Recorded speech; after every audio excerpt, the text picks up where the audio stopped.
माँ सिर्फ देना जानती हैं। मम्मी, आपका ये कुकिंग वाला शौक हमें बहुत महंगा पड़ रहा है। घर में सब कुक के हाथ का बना खाना खाते हैं, फिर भी आप अलग से खाना फेंकने के लिए क्यों बनाती हो? पता भी है कि इस तरह कितना पैसा खर्च होता है। अरे पर बहू, मैं तो सब रोहित के पसंद का खाना बनाती हूँ। मम्मी, वो सब मुझे बचपन में पसंद था। अब इतना तेल खिलाकर बीमार करोगी क्या? वैसे भी मैं पूरा समय कभी क्लाइंट तो कभी बॉस के साथ मीटिंग में रहता हूँ। इसलिए आप अपनी बर्बादी को मेरा नाम तो मत ही दीजिएगा। ये है पिंकी की सास निर्मला, जिन्हें सबको अपने हाथ का खाना खिलाना बहुत अच्छा लगता है, लेकिन राहुल और पिंकी को ये पसंद नहीं है। इसी के चलते वो निर्मला को खाना बनाने के लिए 10 बातें सुनाकर वहां से चले जाते हैं।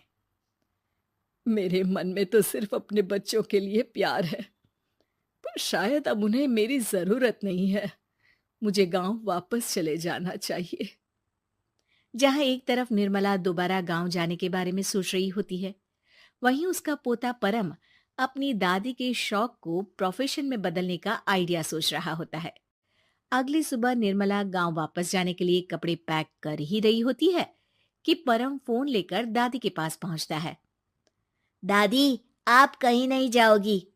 अरे नहीं बेटा, मेरा गांव चले जाना ही ठीक रहेगा। इससे तुम्हारे मम्मी पापा की सारी दिक्कतें भी खत्म हो जाएगी। दादी, वो तो ना आपके आने से पहले कम थी और ना ही आपके जाने से खत्म होगी। उन्हें हमेशा पैसों की टेंशन में ही रहना है। मेरे पास आपको यहाँ रोकने का आइडिया है। आइडिया? मतलब, मैं कुछ समझी नहीं। इस पर परम अपनी दादी को YouTube खोलकर उसके बारे में सब कुछ बताता है, जिसे सुन दादी कंफ्यूज हो जाती है। अरे बच्चे, तूने इस बुढ़िया के बारे में इतना सोचा, वही बहुत बड़ी बात है। देख, मुझे ये सब समझ में नहीं आता। तू मुझे जाने दे बेटा। अरे दादी, इसमें कुछ मुश्किल नहीं है। मैं हूं ना हेल्प के लिए।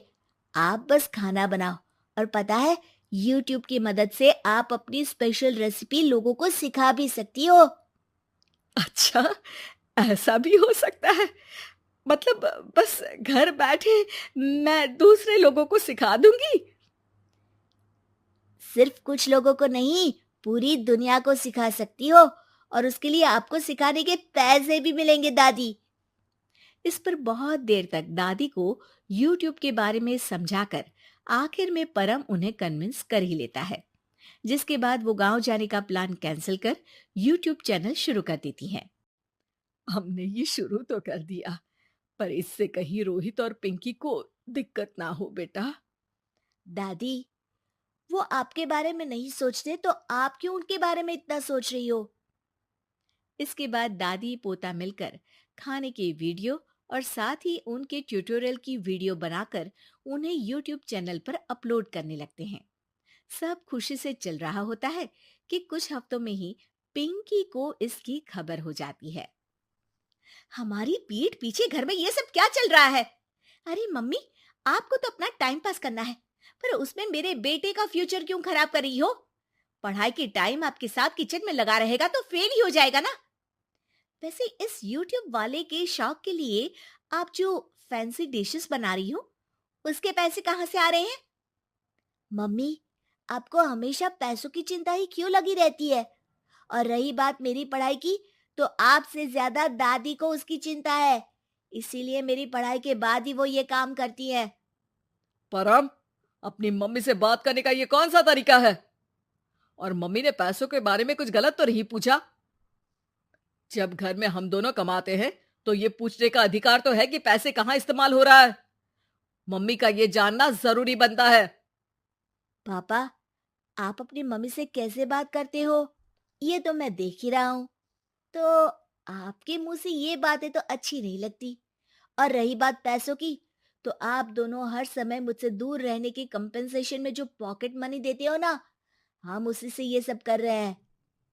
इस पर परम अपनी दादी को लेकर वहां से चला जाता है, जिसके बाद पिंकी और रोहित YouTube चैनल बंद करवाने की बहुत कोशिश करते हैं, लेकिन परम ऐसा होने नहीं देता। इसी तरह महीने बीत जाते हैं। पर चैनल का कुछ खास ग्रोथ ना देखकर निर्मला निराश हो जाती है। हम इतनी मेहनत करते हैं, फिर भी आज तक मैं तेरा 1 रुपया भी वापस नहीं कर पाई। अब तो रोहित ने तुझे पैसे देने भी बंद कर दिए और तेरी सारी सेविंग्स भी खत्म होने को आई है। बेटा, मुझे लगता है कि हमें ये सब बंद कर देना चाहिए। दादी, यूट्यूब चलने में मेहनत के साथ ढेर सारा सब्र भी लगता है। देखना, कुछ महीनों में सब सिर्फ आपको ही देखेंगे, और अगर फिर भी कुछ नहीं हुआ तो बंद कर देंगे। परम की बात से दादी मान जाती हैं और वो अपना काम जारी रखते हैं। अगले ही महीने पूरी दुनिया में लॉकडाउन लग जाता है, जिसमें सब घर में तो बंद हो जाते हैं, लेकिन साथ ही पिंकी की जॉब चली जाती है और रोहित के ऑफिस में भी ज्यादा अच्छे हाल नहीं होते। लेकिन वहीं लॉकडाउन के असर में निर्मला के सब्सक्राइबर्स और व्यूज बढ़ने लगते हैं। देखा दादी, मैंने कहा था ना, एक दिन सब आपको ही देखेंगे। अब तो आप बस रोज एक वीडियो अपलोड करो और जादू देखो। इसी के साथ लॉकडाउन के कुछ ही महीनों में निर्मला खाने वाली दादी के नाम से सारे सोशल मीडिया पर फेमस हो जाती है, जिस वजह से अब उन्हें यूट्यूब के पैसों के साथ पेड एडवर्टीजमेंट और पेड प्रमोशन भी मिलने लगते हैं। उन्हीं पैसों की मदद से निर्मला अब बेटे बहू की नौकरी ना होने पर घर का खर्चा भी चलाने लगती हैं, जिसे देख रोहित और पिंकी को भी अपनी गलती का एहसास होता है और वो सब मिलकर निर्मला को सपोर्ट करने लगते हैं।